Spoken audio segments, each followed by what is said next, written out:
Voilà, on est en ligne. Oui. Et bonjour à tous, bonjour à tous nos amis de la divine volonté, tous les amoureux de Dieu qui ont découvert en ces temps ce grand don du Seigneur, le plus grand de tous les dons, le déversement total de l'amour de Dieu. Enfin, le Seigneur est content et je vous dis de sa part un grand merci parce que dans les cœurs qui s'ouvrent à la divine volonté, le Seigneur trouve toute sa joie, tout son bonheur. Pourquoi? Mais parce qu'il se retrouve lui-même.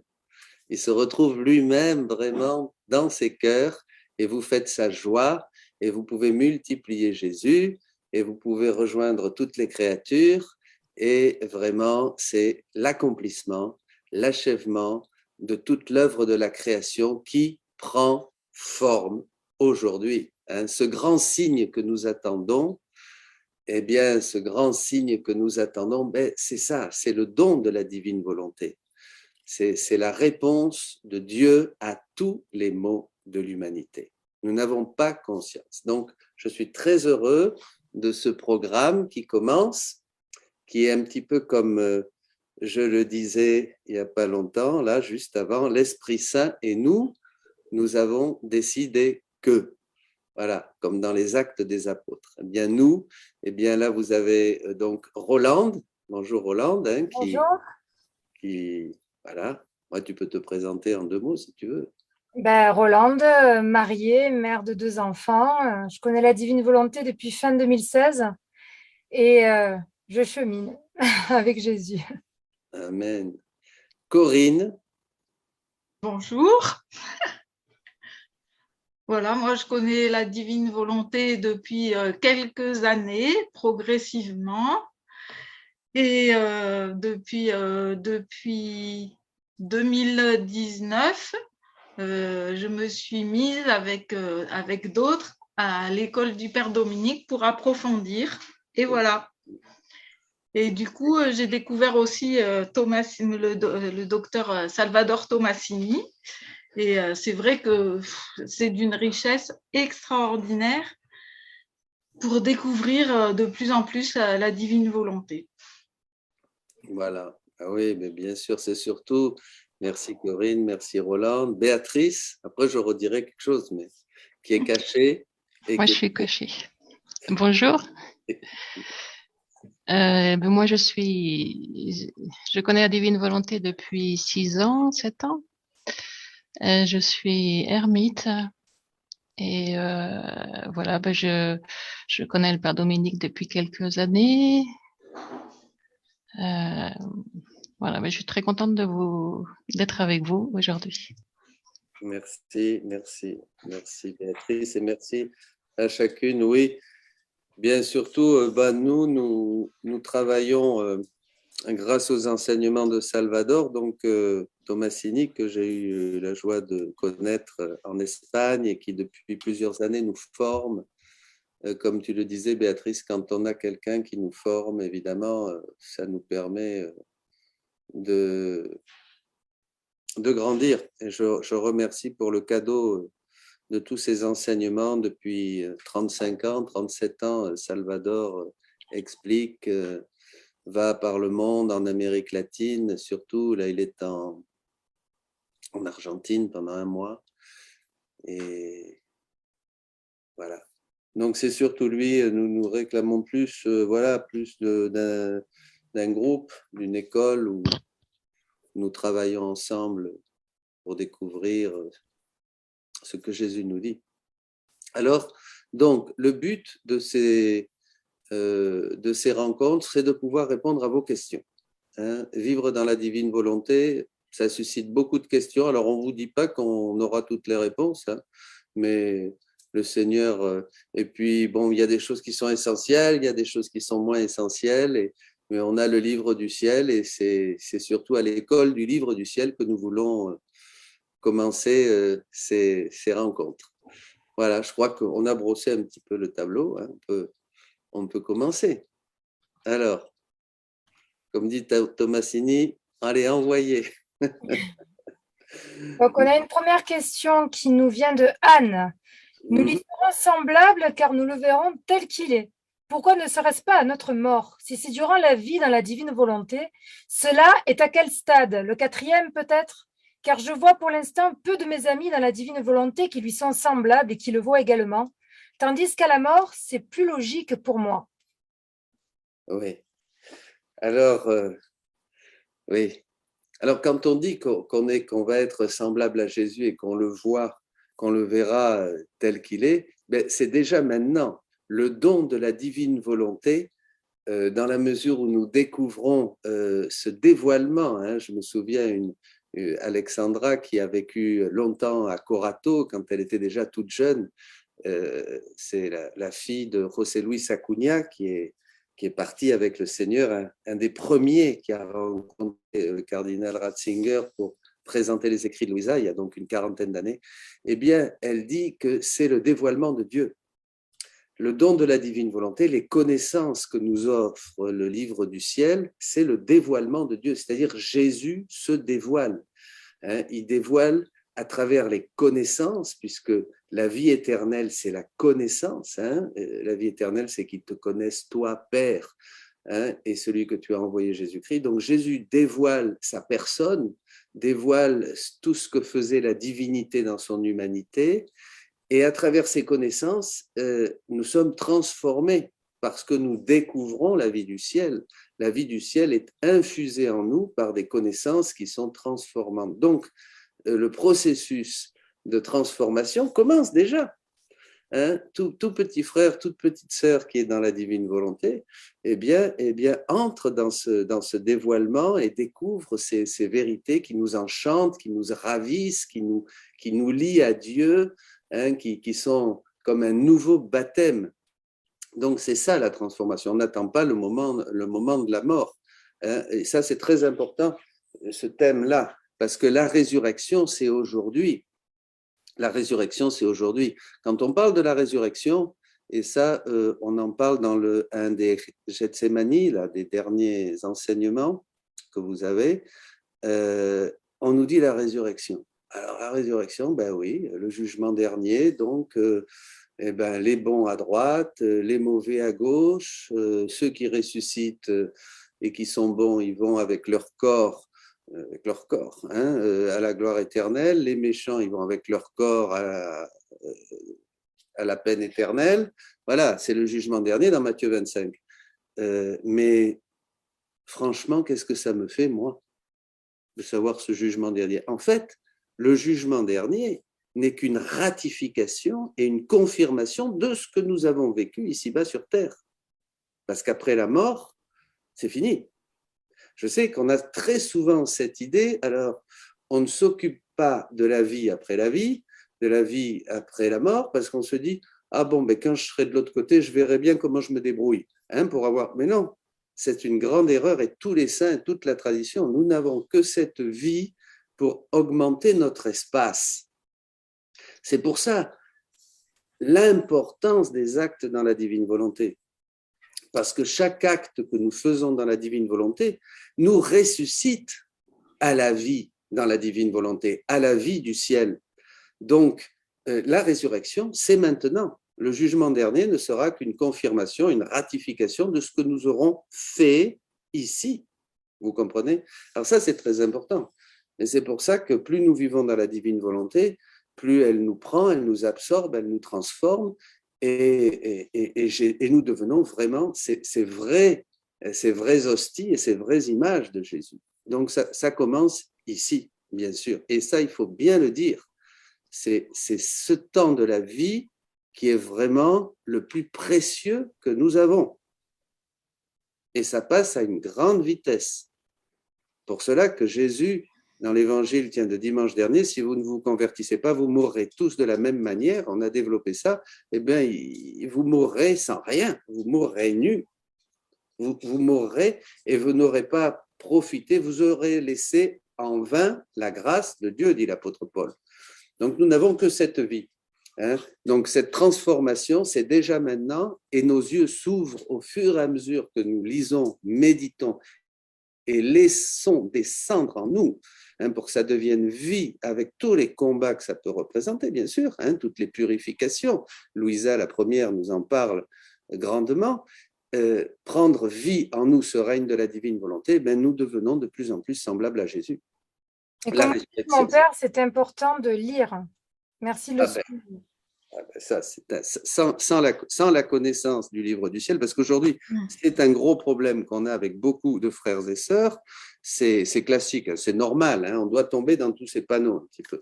C'est que c'est exotique, alors on connaît la divine volonté, on prend ça comme une nouvelle spiritualité, et on va à droite, on va à gauche, on va avec les rondes avec Roland, on va au groupe chat avec je ne sais pas qui, on va voir le père Marie-Gabriel, on vient aussi écouter les enseignements ici, etc. Alors c'est bien, mais avant tout, il faut prendre une décision, et la décision, elle est simple, c'est prends ta croix et suis-moi. Ça ne change pas. C'est une décision de prendre la vie de Jésus, et lui me donne la sienne, c'est-à-dire qui m'amène à la croix et au tombeau.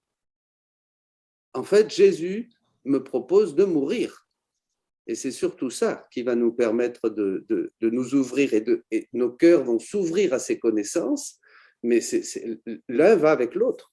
Je vais être émerveillé des connaissances, et parce que je vais commencer à les vivre, elles vont ouvrir mes yeux, et je vais découvrir la grandeur du don de la vie, mais aussi quelque chose de redoutable, il faut le dire, c'est que je vais découvrir combien je suis loin de Dieu. Combien je ne connais pas Jésus. Combien je ne connais pas qui est l'homme. Combien j'ignore tout du grand plan de Dieu. Et là, on voit vraiment, c'est ça l'illumination. La révélation, c'est que je me vois tel que je suis. Et ça, c'est redoutable.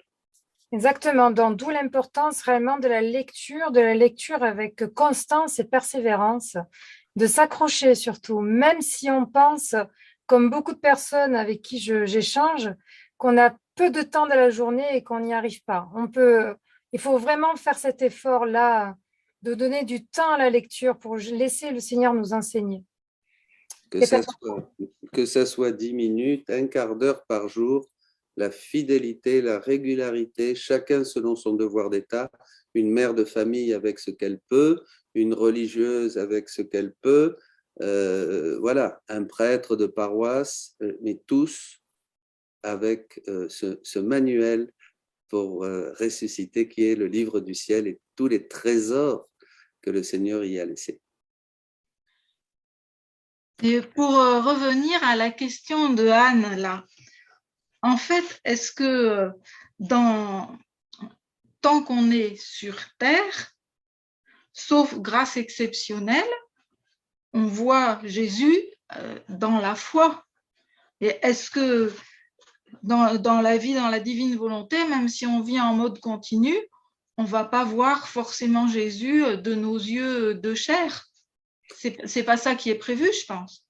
Non, c'est pas ça qui est prévu. On voit Jésus, à part grâce exceptionnelle comme Louisa, qui était au 4e degré, puisqu'il y a une allusion au 4e degré dans la question, à part Louisa qui voyait Jésus quand elle était hors de son corps, bien sûr, quand elle revenait dans son corps, elle voyait sa maman, le docteur, le curé qui venait lui la titiller, et puis tout ça. Donc, non. Mais même si on arrive au 4e degré, ce n'est pas forcément lié à une vision physique de Jésus. Pas du tout, non. Voilà. Non. Que je sache, non. Non. Bon, mais on continue. Allez, donc on va passer à la question d'après. Victoire, comment accueillir la beauté de la croix alors qu'elle est contraire au désir de notre nature humaine? Ben ça, c'est formidable parce que dans la question, il y a la réponse. Alors, vraiment, Victoire, bravo. Eh bien oui, ce qui est beau, c'est que justement, la croix va mettre à mort notre nature humaine qui a hérité de toutes les conséquences du péché, du péché, oui, de l'humanité, du péché de notre culture, de notre société, du péché que nous avons, qui nous colle hein, à la peau, pour nous faire naître vraiment à cette vie nouvelle d'enfant de Dieu, qui est déjà embryonnaire dans le baptême. Bien, aimer la croix, la croix, en fait, c'est le plus grand don que Dieu peut nous faire. Mais si nous n'avons pas décidé vraiment à suivre, si nous ne sommes pas décidés à suivre Jésus, si nous n'avons pas répondu à son appel, eh bien nous allons être, comme dit saint Paul, ennemis de la croix. Nous allons toujours chercher, comme vous dites, les désirs de notre nature. Et notre nature, ça c'est très important, ce que nous portons en nous, c'est pas la vie, mais c'est la mort. Notre nature telle qu'elle est aujourd'hui, elle porte en elle la mort et elle nous conduit à la mort. Il n'y a que quand j'accueille Jésus dans ma vie, son message et sa croix, et tout de suite il va dire renonce à ton père, renonce à ta mère, prends ta croix, ne cherche pas à gagner ta vie, tu vas la perdre, mais perds-la et tu vas gagner la vie. Jésus nous montre tout de suite, comme dit saint Pierre, le chemin pour que nous marchions sur ses traces. Et c'est là où nous allons avoir la vie. Et c'est cette vie de l'Esprit Saint qui va brûler dans nos cœurs, qui va illuminer aussi nos cœurs, hein, que les yeux de notre cœur s'illuminent, dit saint Paul, et qui va nous faire voir bien la grandeur de notre appel, la grandeur de notre baptême. Et c'est ça qui va nous faire vivre petit à petit, de mieux en mieux, hein, toutes ces croix. Jésus dit dans le livre du ciel que si l'âme n'est déjà pas accueillante à accueillir toutes ces petites croix hein, que la vie nous propose, eh bien, ça veut dire qu'elle n'aime pas vraiment le Seigneur. Ça veut dire qu'elle rejette ses avances, parce qu'il dit dans la croix qu'il a laissé tous les biens nécessaires. Il a laissé une dot dans la croix, hein, comme un mariage, hein, et nous devons accueillir ces dots, c'est-à-dire ces dons qui sont dans la croix, pour lui dire, oui, oui, je veux bien me marier avec toi. Je veux aller jusqu'à l'autel. Je veux aller, et il dit que celui qui n'aime pas ces avances que je fais avec les croix que je mets sur son chemin, hein, que la providence me... Eh bien, ça veut dire qu'il ne veut pas aller jusqu'à l'autel. Ça veut dire qu'en fait, il le dit Jésus, on n'aime pas Dieu. Ouais. Est-ce qu'il n'y a pas aussi, mon père, une forme de pouvoir aussi comprendre que de toute façon, qu'on n'accepte ou pas la croix, l'homme étant sorti de la divine volonté, étant dans le péché originel, toute âme qui vit au monde va souffrir de toute façon. Donc, qu'elle l'accepte ou pas, cette souffrance, elle va la vivre. Donc, j'ai l'impression que quand les âmes disent qu'elles ne veulent pas la croix, c'est qu'elles ont l'impression qu'il va leur arriver quelque chose de plus que ce qu'elles vivent déjà. Mais les souffrances, ça fait déjà partie de la vie humaine. Alors que la beauté de comprendre qu'est-ce qu'on peut faire des croix qui arrivent donne comme une manière positive, en fait, de vivre les souffrances de la vie. Et de toute façon, qu'on apprenne à le connaître, qu'on n'apprenne pas à le connaître, on va vivre ces souffrances. Alors, autant qu'on sache qu'est-ce qu'on peut en faire et quelle grâce on peut en avoir. C'est ce que j'ai tendance un peu parfois, de manière simple, à expliquer à mes deux garçons qui sont ados, à leur dire que de toute façon, qu'on désire les souffrances ou pas, on va souffrir. Sauf que quand on ne sait pas ce qu'on peut en faire, on va juste la porter toute seule, tout seul. Et ça va être très dur, très lourd, et ça ne portera aucun fruit. Alors que lorsqu'on apprend à savoir qu'est-ce qu'on peut faire d'une souffrance qui arrive, on sait qu'on peut l'unir à celle du Christ et qu'elle va être porteuse de fruits. Ça sera la même souffrance, mais elle va paraître beaucoup plus légère puisqu'elle sera porteuse de quelque chose, en fait. Donc, j'invite les gens à savoir qu'est-ce que c'est justement une croix, parce que de toute façon, on va en avoir qu'on le veuille ou pas. Tout à fait. Tout à fait. Et quand on n'embrasse pas la croix, on souffre beaucoup plus. Les gens qui sont dans le monde, qui ne connaissent pas Dieu, souffrent énormément. Parce que d'abord, ils essayent de remplir un vide. Alors regardez, ils vont faire des efforts énormes et dépenser de l'argent et travailler beaucoup pour, par exemple, se faire de la chirurgie esthétique. Ils vont faire du travail physique, c'est la mode aujourd'hui pour être bien dans son corps. Donc, ils vont passer 2 heures, 3 heures par jour à faire du travail physique. Donc tout ça déjà, c'est une souffrance énorme. C'est une souffrance énorme qui ne prépare pas du tout à recevoir les souffrances de la vie, la maladie, la dégénérescence, et puis la mort, que tous, comme tu l'as dit, Roland, nous connaîtrons. Donc, il souffre encore plus. Il y a une angoisse existentielle qui est énorme. Tandis que quand on connaît Jésus, et quand on sait que la croix, comme disent les Chartreux, est l'axe autour duquel tourne le monde, que le Christ est le centre, que sans le Christ, comme disait Benoît XVI, nous sommes un puzzle, une énigme pour nous-mêmes. Eh bien, à ce moment-là, on commence à considérer l'Évangile et on prend le chemin de la vertu, on commence à accepter l'épreuve, à prier, à demander de l'aide, etc., et à embrasser la croix. Et la croix nous transforme, et la croix devient bonheur, la croix devient source de joie, source d'amour, source de croissance, voyez. Et on le voit chez les saints. Louisa, quand elle ne souffrait plus, elle disait « Jésus, tu m'aimes plus ». Elle se plaignait quand elle n'avait plus la croix. Et la petite Thérèse, elle disait « Ma joie, c'est de souffrir ». Donc on voit déjà chez les saints quelque chose que nous ne vivons pas comme ça d'une manière si spontanée, bien sûr, mais on voit que vraiment le Seigneur est venu nous dire qu'il nous aimait et qu'il nous l'a dit en vivant la croix, en étant crucifié et en nous disant « Mais maintenant, moi, je vais tout prendre ». À partir du moment où Jésus vient dans le monde, eh bien, sa vie, sa mort, sa résurrection vont toucher nos souffrances.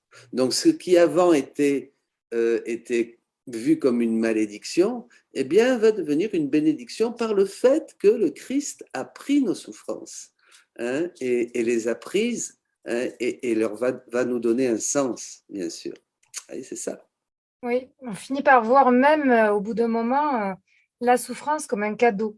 Voilà. La souffrance comme un cadeau, bien sûr, parce que le Seigneur nous dépouille du... La souffrance, en fait, la croix, va nous dépouiller de quoi?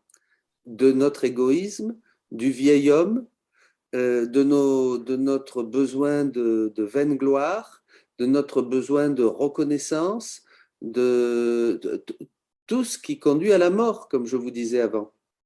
Tout ce qui en nous conduit à la mort va être pulvérisé par la croix. Et nous allons renaître à notre nouvelle identité d'enfant de Dieu. Voilà. Et on voit déjà ça, comme vous disiez, chez beaucoup de saints, quand Saint Jean de la Croix, Jésus lui demande eh ben, qu'est-ce que tu veux comme récompense pour avoir si bien parlé de moi? Et il répond souffrir et être méprisé pour toi. Ouais. C'est quand il lui avait fait un petit dessin qu'on trouve d'ailleurs là-bas dans le couvent de Ségovie. Le Christ qui porte sa croix, il dit, tu m'as vraiment, c'est très bien, qu'est-ce que tu veux comme récompense? Très bien, ben, continuons. Alors, Hélène, Louisa utilisait-elle le tutoiement ou le vouvoiement avec Jésus? Ça, je ne sais pas. Je crois que c'est le tutoiement dans les textes italiens. Corinne et Béatrice. Voilà. Nous, j'ai eu ça aujourd'hui. Quelqu'un m'a demandé ça aussi. C'est le tutoiement. Justement, il y a une note là dans le livre 1 qui va paraître là, et où ils expliquent que dans la culture de Louisa, normalement, c'était le vouvoiement, mais que Louisa, elle passe constamment du tu au vous dans son texte italien. Et c'est très... il dit ça dépend de son état d'esprit, ça dépend si le confesseur lui demande une chose ou une autre, mais en fait, elle passe... Et quelquefois, en traduisant, Béatrice, tu vas me confirmer, que c'est dans la même phrase, elle commence tu et elle continue vous, ou l'inverse. Oui, ça arrive régulièrement. Mais généralement parlant, au début de ses écrits, elle va commencer en vous voyant, et puis peu à peu, elle va garder beaucoup plus le tutoiement tout au long de ses écrits jusqu'à la fin. Le tutoiement, est-ce qu'il passe après le mariage, justement? Il y a un changement avec ça? Ça, j'ai pas fait attention, à vrai dire, par rapport à ça.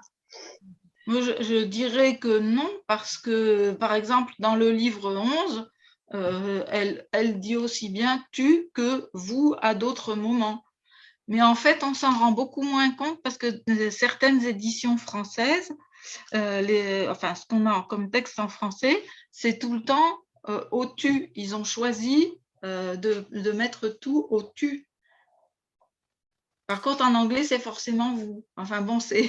Oui, ben Voilà. oui, oui, oui, bien sûr. Non, mais et puis il y a cette confiance, euh, cette relation de confiance et d'amour hein, que Louisa a avec Jésus, cette familiarité, cette simplicité hein, qui est extraordinaire. Extraordinaire. Donc, elle passe du vous au tu, oui, tout à fait. Puis on le voit dans le texte. Oui. Mhm. Alors, Claire, je me pose souvent la question de savoir si nos souffrances offertes à Jésus comme réparation ont plus d'impact que nos joies et adorations offertes dans nos rondes ou nos oraisons. Aussi en réparation, en simplifiant, est-ce que l'adoration, l'amour, la joie que nous donnons à Dieu peut autant réparer que nos souffrances? Mhm.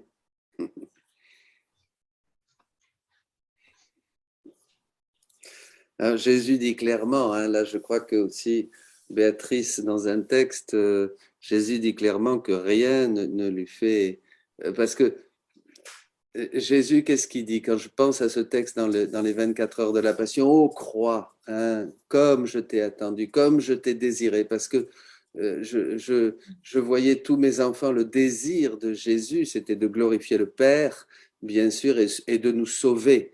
Et il a embrassé la croix, nous dit Jésus dans les 24 heures de la Passion, avec un désir, un amour. Hein. Pourquoi? Parce qu'il nous sauvait. Hein. Être dans la joie. D'ailleurs, c'est une question intéressante parce que saint Thomas d'Aquin déjà se posait la question si dans la vie il y avait plus de joie ou plus de douleur et qu'est-ce qui prédominait. Mais bon, mais il est clair, il est clair que son désir et sa joie étaient vraiment de sauver tous les enfants et de glorifier le Père. Hein. Donc le Seigneur, c'est sûr que, ben d'ailleurs on le voit dans la vie des saints, je pense à Sainte Bernadette, la Sainte Vierge lui disait, je ne vous promets pas d'être heureuse en ce monde, mais dans l'autre. Hein. Donc ce n'est pas interdit d'offrir nos joies aussi au Seigneur, hein, bien sûr. Mais la différence, c'est que ce soit la joie ou la souffrance, on prend la vie de Jésus. On prend la vie de Jésus. Hein, ça ne part plus de moi. C'est pas seulement mes souffrances, mes joies. Hein, j'ai décidé de me mettre. Jésus l'explique dans le livre 11. Hein, je prends le tempérament de Jésus.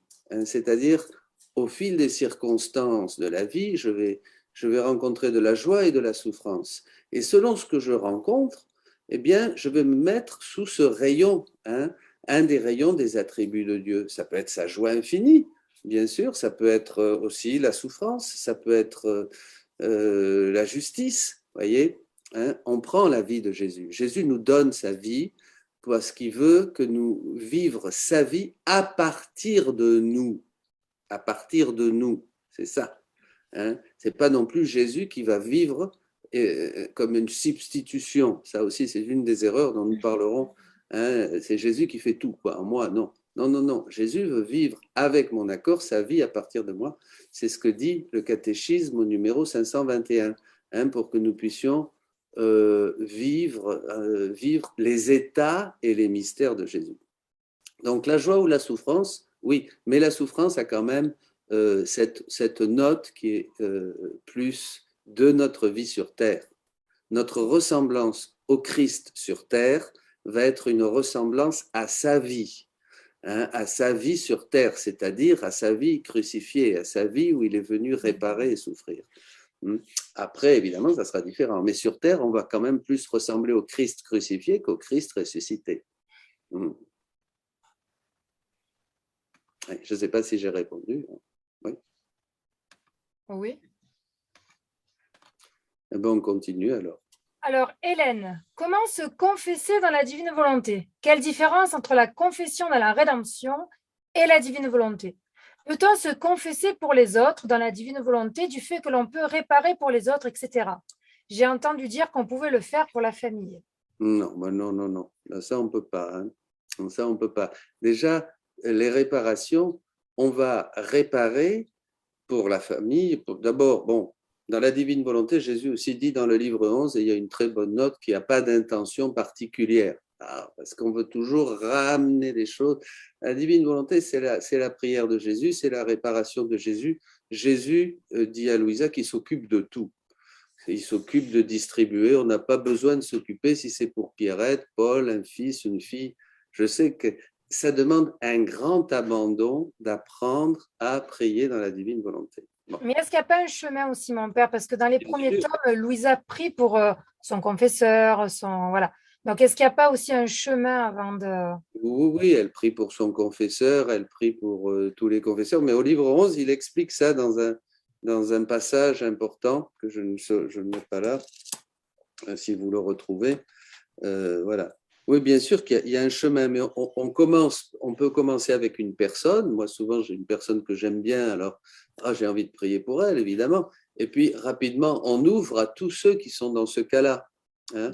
Voilà, à tous les malades. Tiens, ce matin, on m'a annoncé la naissance d'un petit de ma famille qui vient de naître. Donc, ma sœur Muriel est grand-mère. Et alors, on voit le petit qui est né, ça a été long, ça a été laborieux, et je me disais, mais c'est formidable, voilà, que le sang de Jésus soit sur cet enfant. Et puis après, je me dis, mais sur tous les enfants qui vont naître aujourd'hui, parce qu'il faut tout de suite, puisque dans la divine volonté, on prend tous les dons de Dieu, hein, tu me trouveras moi, toutes les créatures, et tu me trouveras moi aussi. Hein. Donc ça, c'est important. On ne peut pas réparer, on ne refait pas la vie des gens. Hein. Ce que l'on va faire comme réparation, c'est qu'on va donner au Seigneur la gloire qu'ils auraient dû lui donner. Mais on ne va pas changer le passé des gens. Mais on va donner une gloire à Dieu. On va donner la gloire au Seigneur de ce que cette personne n'a pas lui donné, ne lui a pas donné, vous voyez. Ça, c'est important. On peut même donner la gloire à Dieu que les âmes condamnées ne lui ont pas donné. Et il faut même le faire, c'est ce que faisait Jésus. Hein. Donc ça, c'est important. Mais on ne va pas changer la vie des gens, parce qu'il faudra qu'à un moment, eux aussi prennent librement la décision de suivre le Christ, d'opter pour Jésus, de prendre la croix, de prendre le chemin de l'Évangile.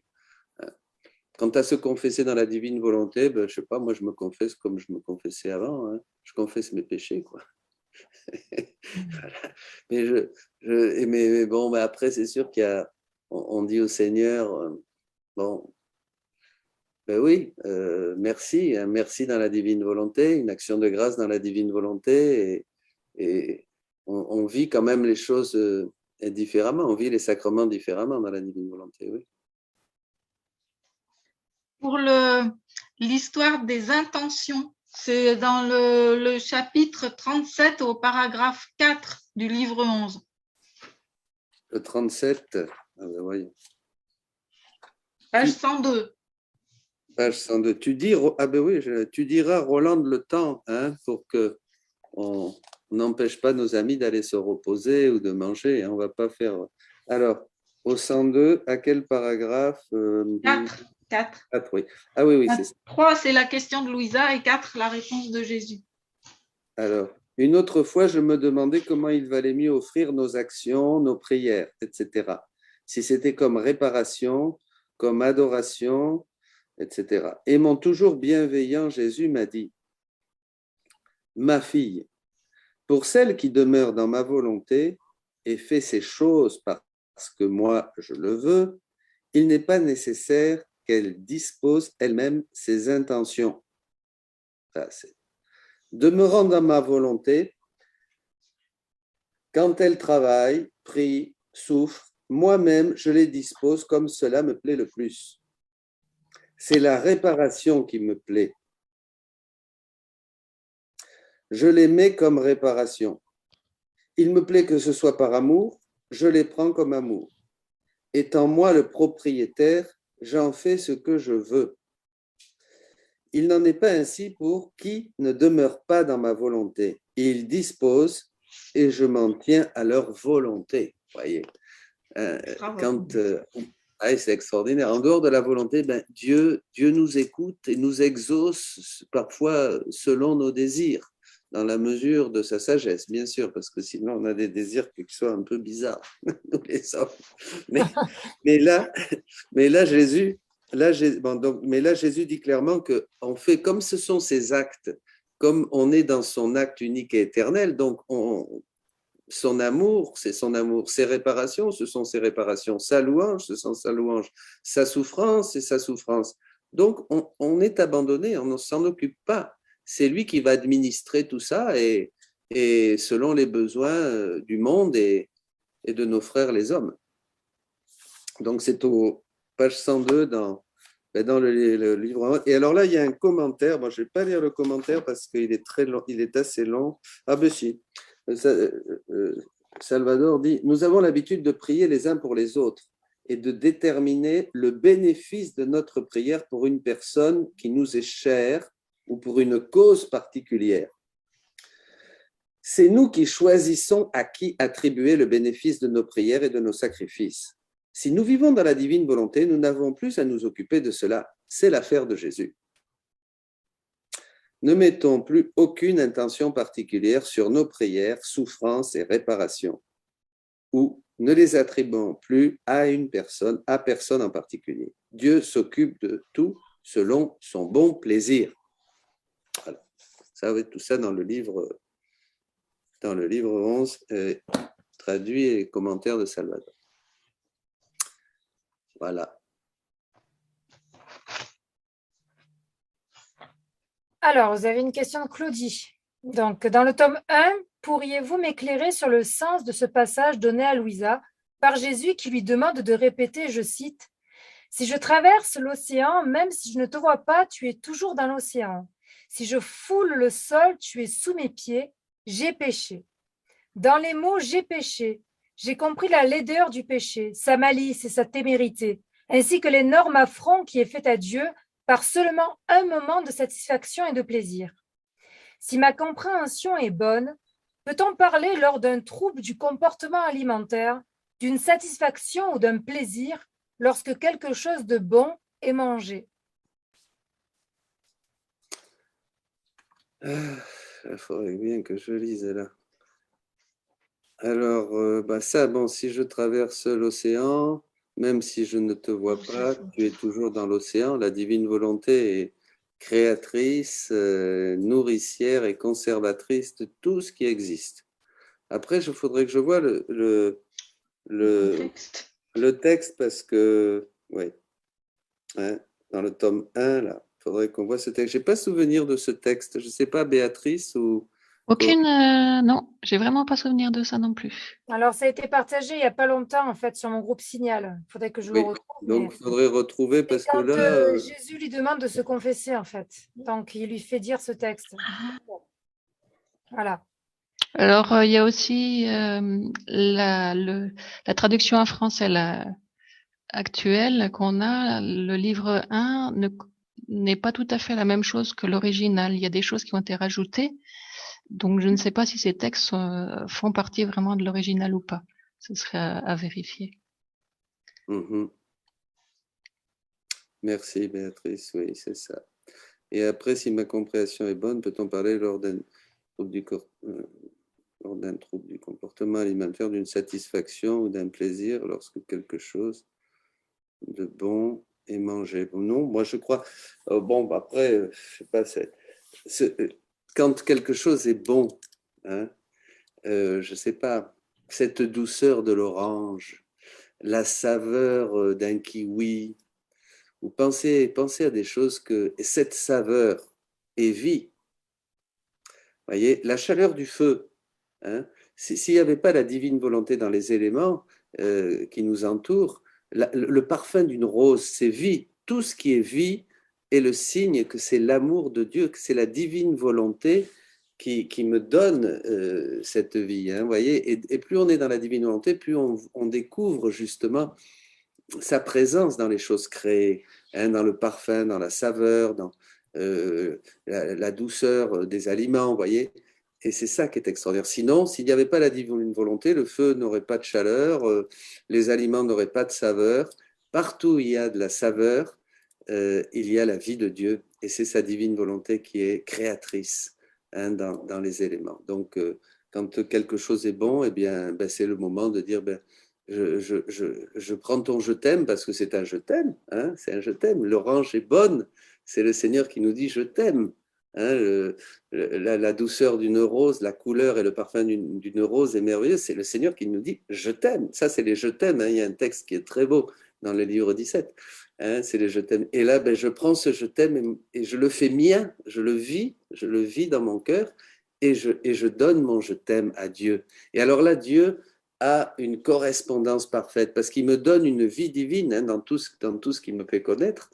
C'est une vie divine qui sort de lui, puisque Dieu est acte. Donc, tout ce qui, sa manière d'aimer, c'est un acte. Hein, c'est pas comme nous. Il n'aime pas en nous donnant une petite caresse ou un bisou sur le front. Hein. Donc, tout ça, c'est des je t'aime de Dieu qui sortent de lui. Et je prends ce je t'aime et je lui rends ce je t'aime. Il me donne une vie divine et je lui donne une vie divine. Et là, et c'est là où, en faisant des rondes et en vivant de plus en plus dans cette vie continue, nous donnons, je dirais, le meilleur de nous-mêmes. Nous donnons ce pourquoi nous sommes créés, les hommes, c'est-à-dire pour rendre à Dieu des vies divines, pour rendre Dieu à Dieu. Vivre dans la divine volonté, c'est donner Dieu à Dieu. C'est très beau. Merci Seigneur. Amen. Amen. Le texte en question, c'est dans le livre 1. Dans l'édition de Harvey, c'est page 106. Mais j'ai pas. Après, j'ai pas recopié tous les numéros pour le moment. Je sais pas où c'est dans l'original. Ici, ça y est, vraiment. Bon, mais on vérifiera. Hein. Vous voulez encore une question, mon père? Eh bien, je ne sais pas combien nous sommes de temps. Alors, ça doit faire à peu près 30 minutes. Là. Eh bien, on va prendre encore une question. Hein. Bénédicte, en écoutant Gethsémani, le numéro 5, j'ai été fort surprise par la parole suivante. Tout acte humain séparé de la divine volonté est un péché, car il coûte une mort à Jésus. Je comprends tout à fait que ça coûte une mort à Jésus, mais par contre, l'idée du péché par rapport à l'acte me perturbe.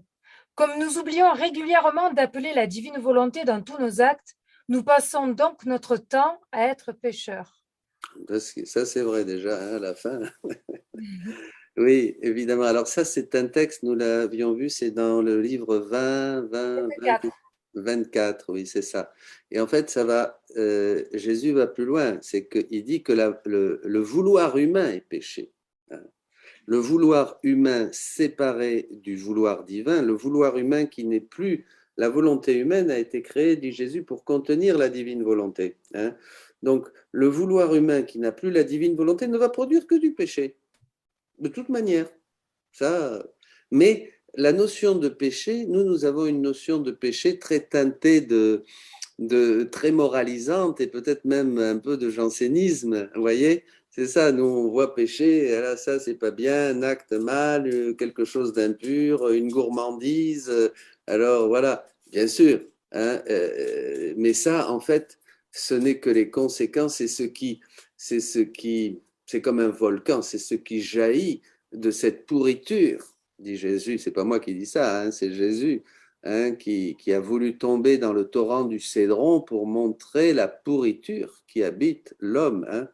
Et ça, déjà, nous l'avons dans l'Évangile, quand Jésus dit bien sépulcre blanchi, hein, toutes ces mauvaises choses, adultère, viol, malice, méchanceté, tout ça, c'est ce qui sort du cœur de l'homme. Voilà. Donc, mais on n'a pas conscience de ça. Donc, en fait, oui, le vouloir humain, comme dit Jésus dans le livre du ciel, au chapitre mentionné, ça serait bien. Quelquefois, on aura un petit peu les citations, puis on les pourra les mettre. 24, le 22 avril 1928. Ben, tu peux nous le lire, peut-être. Alors, je ne l'ai pas sous la main. Ah bon. Eh ben bon. Voilà. Donc, c'est dans ce sens. Hein. Ça fait partie des choses que nous découvrons dans la divine volonté. Oui.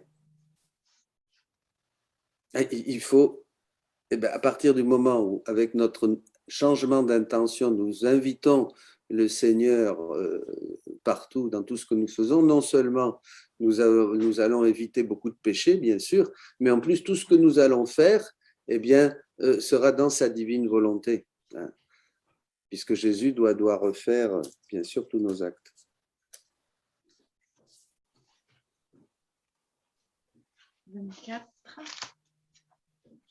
Alors, 24, 22 avril. Je peux vous le lire si vous voulez, j'ai le passage. Allez-y.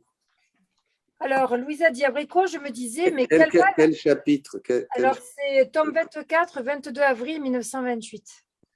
On va trop le prendre dans tome 24.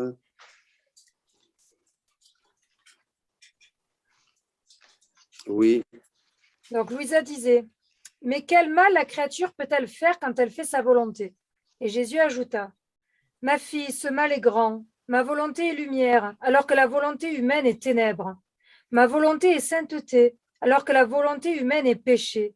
Ma volonté est beauté et contient tous les biens, alors que la volonté humaine est laideur et contient tous les maux. Voilà. Par conséquent, en ne faisant pas ma volonté, l'âme fait mourir la lumière et donne la mort à la sainteté, à la beauté et à tous les biens. Et en faisant sa volonté, elle fait surgir les ténèbres et donne vie au péché, à la laideur et à tous les maux. C'est ça. Hein, la mienne est sainteté et la volonté humaine est péché. Elle est la source de tous les péchés. La volonté humaine n'a pas été faite pour être sans Dieu.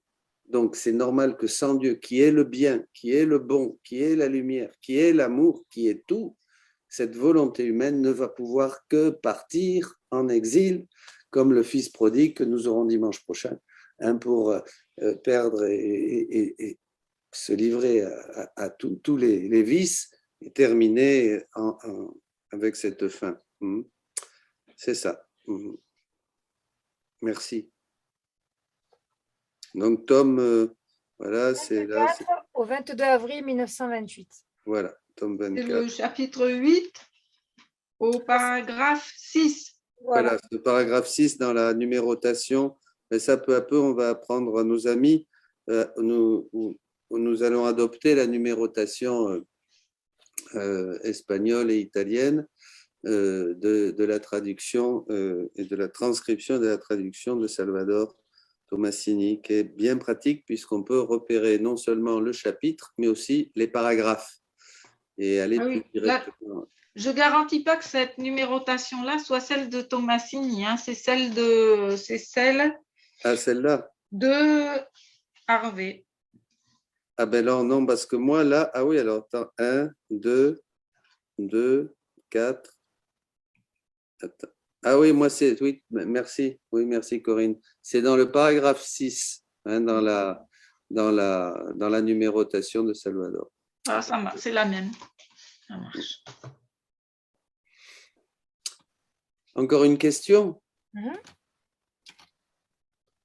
J'aimerais, alors c'est de Kossi, j'aimerais savoir quels sont les fruits que doit produire une personne qui vit dans la divine volonté.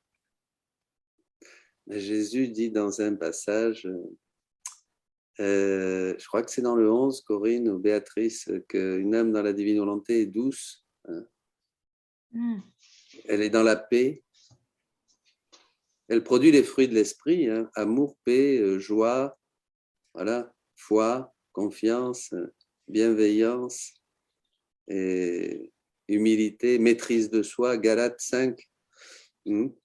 Elle prend le tempérament de Jésus. Elle prend le tempérament de Jésus, oui, qui est un très Et elle devient dans la constance aussi. Elle est plus... oui, maîtrise de soi, bien sûr. Alors... Wow. Donc là, elles étaient 3. C'était la même question, donc je voulais réunir en une. Déjà qu'avec une, c'est difficile, mais alors sur le coup, là.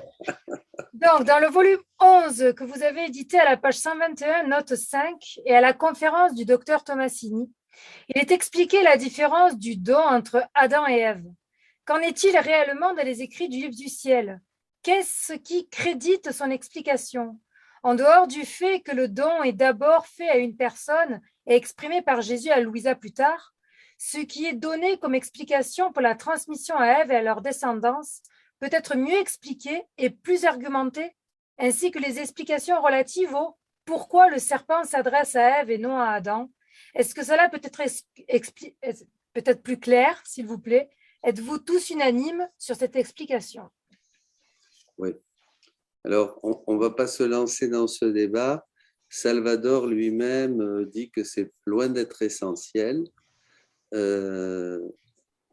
Et donc, voilà, ça n'empêche pas. Je crois que dans la divine volonté, au fur et à mesure où nous allons grandir, découvrir, et la divine volonté qui est une doctrine, ce n'est pas une spiritualité, c'est une doctrine, nous allons avoir des écoles différentes. Comme dans la rédemption, les franciscains et les carmes, vous savez, moi j'ai été au Carmel pendant 5 ans, ils ne sont pas la même. Alors, mieux encore, les jésuites et les carmes, vous voyez, sur la manière de prier. Hein, Saint Ignace et Saint Jean de la Croix. Après, il y a en plus la petite Thérèse qui va tout révolutionner. Vous voyez, donc, bon, je crois qu'on va entrer aussi dans des opinions qui ne sont pas essentielles. Je crois qu'il faut être sur l'essentiel. On va toujours être d'accord parce qu'il y a les références du livre du ciel, les enseignements explicites de Jésus à Louisa qui confirment ce que déjà le Saint-Esprit nous a enseigné dans la tradition. Après, bon, là, Salvador prend une position particulière, je ne toucherai pas le thème, je ne vais pas développer ça, je l'ai lu, mais on en a parlé, et il dit, bon, voilà, c'est ce que lui pense sur l'ensemble des écrits du livre du ciel. Peut-être qu'un jour, je approfondirai avec lui et on pourra... Mais comme je ne l'ai pas fait, je préfère voilà, ne pas rentrer dans un débat qui... Voilà, Adam et Ève, dit le catéchisme, ont été créés dans la justice et la sainteté et la justice originelle. Adam et Ève n'ont pas obéi à Dieu. D'ailleurs, après, le Seigneur dit à Louisa, bon, Louisa parle d'Adam, mais comment ils ont pu perdre ce don de la grâce? Voilà, et bon, ça nous a fait connaître Jésus. Hein. Heureuse faute qui nous a donné un tel sauveur, hein, dira Saint Félix Culpa. Voilà. Bon. Est-ce que vous voulez encore une question? Allez, une dernière. On est à combien de temps? Moi, je n'ai pas pris ma montre. Alors, on en fait vraiment une dernière, mon père, elle est courte. Allez. Comment prier pour la guérison des frères ou sœurs malades dans la divine volonté pour leur manifester concrètement l'amour incommensurable du Père? Comment prier pour la guérison de frères, de frères ou de sœurs malades dans la divine volonté? C'est-à-dire, ils sont dans la divine volonté et ils sont malades. Voilà. C'est ça? Comment prier pour la guérison de frères et sœurs malades? En fait, comment prier dans la divine volonté pour les frères et sœurs malades pour leur ça.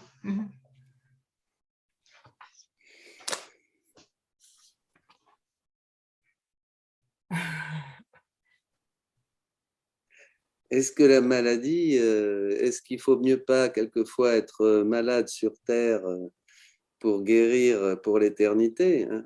Après, il y a un joli passage dans la 7e heure des 24 heures à la Passion, oui. où Louisa fait le tour du monde avec le précieux sang de Jésus et le verse aussi sur les malades, sur les mourants, donc il peut avoir une belle prière comme ça aussi avec le sang de Jésus.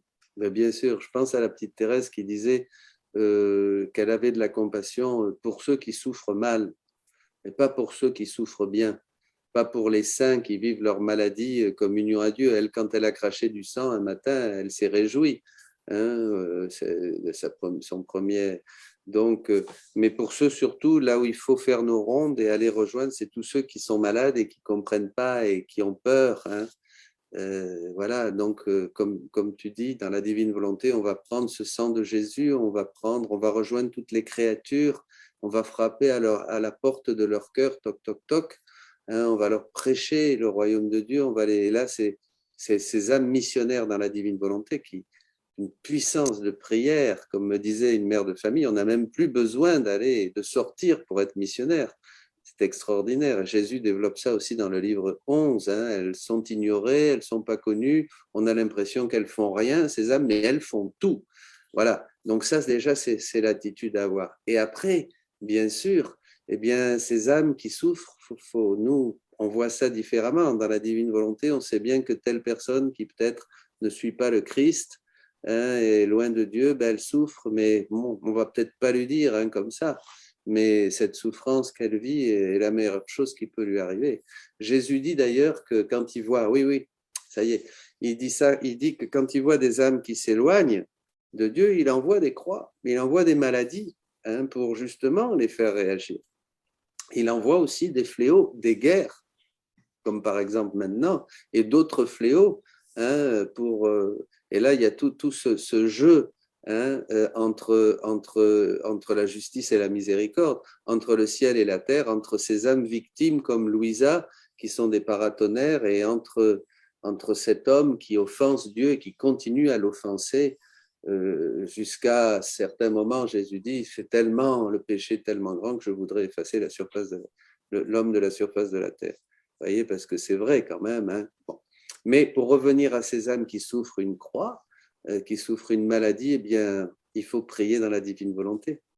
Il faut aller avec toutes les richesses de Jésus pour aller les entourer, les bombarder d'amour hein, et continuer à faire nos rondes et continuer notre envol dans la divine volonté. Voilà. Et avec toujours comme but leur salut, qu'ils se rapprochent de Dieu et bien sûr. Avant la guérison physique.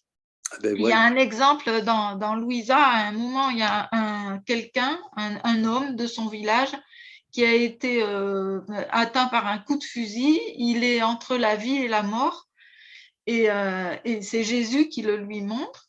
Et Louisa prie pour lui, mais elle s'offre pour souffrir toutes les peines dues à ses péchés, pour que cet homme revienne. Alors, il guérit miraculeusement de sa blessure et il se convertit. Mais le but, c'était ça, c'était alors qu'il vivait dans le péché, qu'il se tourne vers Dieu et qu'il meurt en paix avec Dieu, quoi. C'est ça, oui. Il y en avait un autre aussi, je ne sais pas si c'est le même, où Louisa va visiter, et puis il y a un pêcheur là, et alors, et puis Jésus lui dit, mais tu ne voudrais pas qu'il se convertisse, et alors elle va souffrir quelque chose et il va se convertir. Enfin, je n'ai pas bien précisément. Peut-être il y a plusieurs fois. Hein, parce que... C'est quand il veut l'emporter au ciel et elle croit que ça y est, elle va aller au ciel.